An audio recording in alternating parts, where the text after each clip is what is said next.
الحمد لله وكفى وصلاة وسلاما على عباده الذين اصطفى، وبعد. جاءني سؤال من أحد غير مسلم أحييه. هو يقول أنتم تنكرون علينا أننا نقول إن المسيح ابن الله، وعندكم في دينكم تقولون الخلق عيال الله. أنا أحييه عموما لأنه سألنا، وجب علينا أن نجيب. عندنا من الأحاديث ما يرفض ومنها ما يقبل، وعندنا من الأحاديث والمرويات الصحيح والضعيف والموضوع والمرسل إلى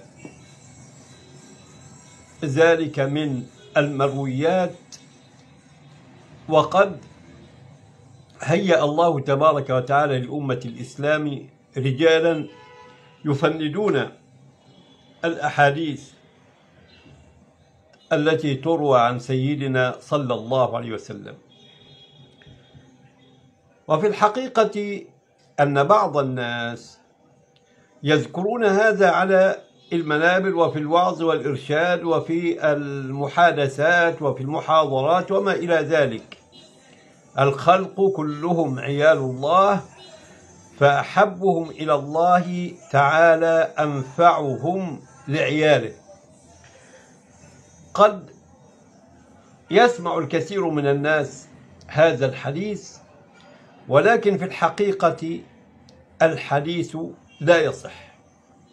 أخرجه أبو يعلى والبزار، وقال الهيثمي فيه يوسف ابن عطية، وهو متروك، أحد رواته متروك. وأورده الإمام الذهبي في الميزان رحمة الله تبارك وتعالى على علمائنا جميعا، وقال مجمع على ضعفه. الإمام الذهبي يقول مجمع، أجمع العلماء على ضعفه، ضعف الرواية وضعف الراوي.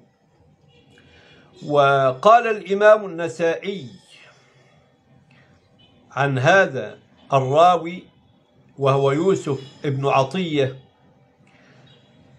قال إنه متروك.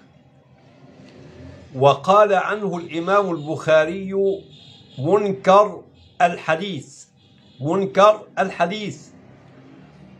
وقال الإمام الذهبي رحمه الله تبارك وتعالى أيضا ومن مناكيره هذا الحديث، من مروياته